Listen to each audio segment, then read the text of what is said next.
A Sela, ela reflete muito, né, essa coisa do que eu sempre pensei sobre vinho. Ou seja, eu vou criar uma empresa para ajudar as pessoas a direcionar elas, que foi o direcionamento que eu não tive.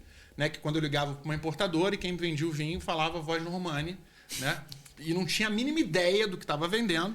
Que é uma coisa que a gente estava falando de qualificar o mercado, né? Que é uma coisa que, assim, existe uma dificuldade muito grande de não passar pelo que você passou, de gastar uma fortuna de dinheiro até você chegar em algum lugar com vinho. Sim. E não é todo mundo que consegue fazer isso por motivos óbvios. Então, mesmo as pessoas que trabalham com vinho, muitas não tiveram a formação para conseguir trabalhar com vinho. Então, a pessoa poderia estar vendendo camisa, mas ela está vendendo vinho. Com certeza. Mas, assim, cada ano eu vejo esse mercado melhorando, cada ano eu vejo mais gente entrando. Assim, quando eu trabalhei com você, no final de 20, começo de 21, Sim. que foi quando eu entrei na Sela, de lá pra cá, claro que eu não sou a mesma pessoa também, mas de lá pra cá, o mercado evoluiu tremendamente. Você tem, assim, é só você olhar uma empresa como a Sela, como era o portfólio, que já era legal lá e agora. As novas regiões, os novos produtores, assim, é o outro negócio. Então, eu acho que me parece que a trajetória é positiva, né? Cara, muito. Eu sou, muito bullish com o mercado de vinho. Muito. Eu acho que o Brasil ele tem amarras extremamente complexas, né? De burocracia, de custo bizarro, né? de tributário, uma informalidade surreal, que eu acho que nenhum mercado tem, provavelmente, a nossa informalidade, por estar perto de uma fronteira que entra muita coisa.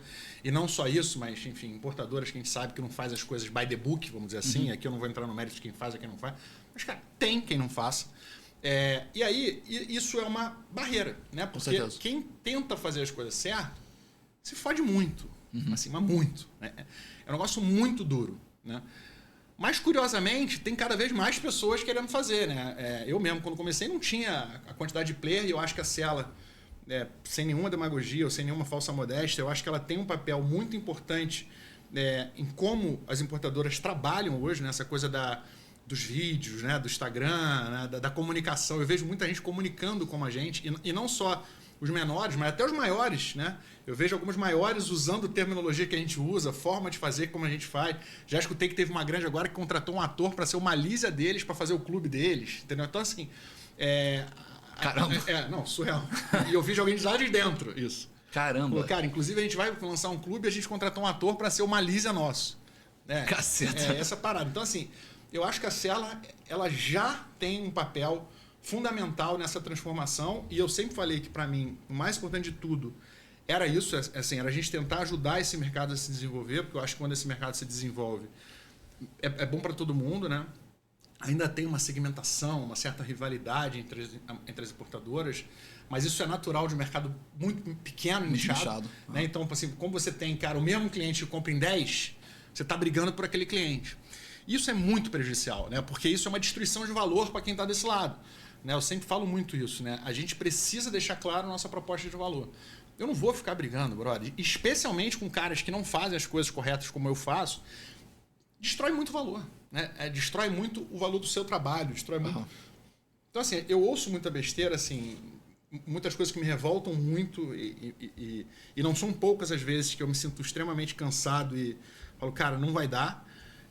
Mas quando eu paro e penso, não, cara, beleza, como a gente começou, né? Onde é que a gente está e, porra, o espaço que a gente tem, mas eu acho que passa muito por você conseguir desenvolver o mercado. Se a gente continuar nessa história, brother, de mesmas pessoas, esse mundinho do vinho, em que mesmo os clientes acham, né, que, porra, que quem é novo não pode... Assim, tem uma coisa do vinho que é o seguinte, é como se fosse a valorização da informação, sabe? Eu sei mais do que você, eu sei que esse vinho é bom e ninguém sabe, sabe? Eu compro melhor do que você. Vou esconder isso aqui do mundo e vou beber com a minha galerinha. Com a minha galera, porque... E eventualmente quando descobrem que é legal, aí não é mais legal. Porque não é mais aí deixa de ser cool, exatamente. Quando a coisa tá fácil e acessível, não é mais maneiro. Agora eu quero descobrir o unicórnio que ninguém tem. E a gente, né, que trabalha com vinho, e tem uma história muito boa que quando eu comecei a trabalhar com vinho, meus amigos, vários deles, falaram, Rodrigo, toma muito cuidado, porque você vai começar a trabalhar com o seu hobby, e quando você trabalha com o seu hobby, você perde o amor, e você é muito apaixonado por vinho. Então, cuidado. E eu tive esse receio na época de tornar uma coisa assim, brother, muito mecânica para mim e sem amor, porque a minha maneira de viveu o vinho é muito apaixonada, né? Esse é quem eu sou. Então, porra, se eu perco isso, ia ser ruim para mim na física, que eu ia perder essa coisa, ia ser para mim também na empresa, porque eu não ia conseguir mais me desenvolver com a paixão que eu me desenvolvia. Mas, brother, foi o inverso. Hoje eu amo muito mais, mas eu amo diferente. Eu não sou mais... Claro, você como ser humano, existe uma subjetividade em você estar bebendo algo que, porra, ninguém tem acesso ou que é exclusivo. E isso mexe com a sua cabeça de alguma maneira. Claro. E eu não estou, vamos dizer assim, imune a isso, porque eu sou o ser humano. Só que eu estou muito mais imune, assim, eu estou muito mais imparcial do ponto de vista do que eu bebo. Eu sei mais, até por ter mais experiência e ter tido acesso a muita coisa, do que eu gosto, do que eu não gosto, independente da marca, independente desse vinho ser unicórnio ou não. E a gente fala muito sobre isso, né? Cara, isso aqui é unicórnio e não vale, né? Isso aqui é unicórnio e não é bom, né? Isso aqui... Então, assim, tem esse lance. Então, resumindo, porque eu já falei pra cacete, eu acho que o mercado tem um potencial gigante. Talvez o Brasil seja, e aí eu converso muito com os produtores mesmo e tal, talvez junto com o México, ou algum outro lugar, porque a gente, em tese, vive numa democracia, é um país aberto e tal,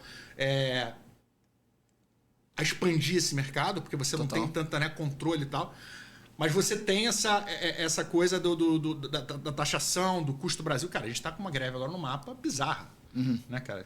3 meses sofrendo com isso. Isso é inacreditável. Entendeu? Então, toda essa dificuldade, cara, pode ser que atrapalhe, mas, por outro lado, você tem todo esse movimento, né, de cada vez mais profissionais, e o que a gente precisa realmente é aumentar o mercado. Eu acho que uma coisa que eu falo muito é isso. Assim, hoje no vinho existe uma briga pelo espaço. Né? Então, assim, você tem um espaço, que é desse tamanho, e está todo mundo brigando por aquele espaço. Brother, a briga ela tem que ser por espaço. A gente tem que aumentar a pizza e não repartir as fatias. Cara, não repartir a pizza. Porque hoje existe uma briga, cara, de brigar pela mesma fatia. Entendi. Pela mesma galera. Então, assim, pra Ciela crescer, ela tem que tomar o mercado do ar. Pro bar crescer, precisa tomar o mercado da Ciela. Por quê? Porque o mercado não expande.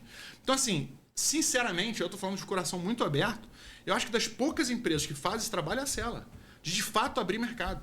Então, assim, hoje, e aí, quando eu sou criticado por alguns concorrentes, eu sei que eu falo, brother, vocês... E aí, sendo bem, cara, transparente do jeito que eu sou, que às vezes pode soar arrogante. Vocês deveriam me agradecer e não me criticar. Porque se o mercado cresce hoje em dia, é por causa da Ciela. Com certeza. Entendeu? Então, assim, na minha visão, teria que ter mais Cielas. Mais pessoas abrindo o mercado, mais pessoas desenvolvendo o mercado e não vender para a mesma galera. Que é aquilo que a gente já falou algumas vezes, né? Assim, a Ciela talvez tenha sido a empresa que mais conseguiu trazer pessoas que nem bebiam vinho ou pegar essa galera que comprava esses vinhos batidos que a gente falou e para começar a beber umas coisas diferentes. Tanto que eu faço bastante consultoria, como você sabe. Semana passada eu fiz uma bateria de consultoria e metade dos meus clientes falaram, cara, minha adega é 100% Ciela. A Ciela talvez tenha sido a primeira importadora que criou o conceito de ter uma curadoria da Ciela em que o cliente fala, não, eu quero tudo que for da Ciela. Entendeu? Que é uma coisa diferente. E outra, esse cliente você sabe disso. Esse cliente, ele começa bebendo Cellar, ele se apaixona pela Cellar e daqui a pouco ele fala, não é que eu cansei da Cellar, não é que eu tô cansado da Cellar, mas deixa eu explorar outras coisas. E aí esse cara vai para outros importadores. Sem dúvida. E se todo mundo estivesse fazendo isso, a gente aumentava Você tinha mais troca. Com certeza.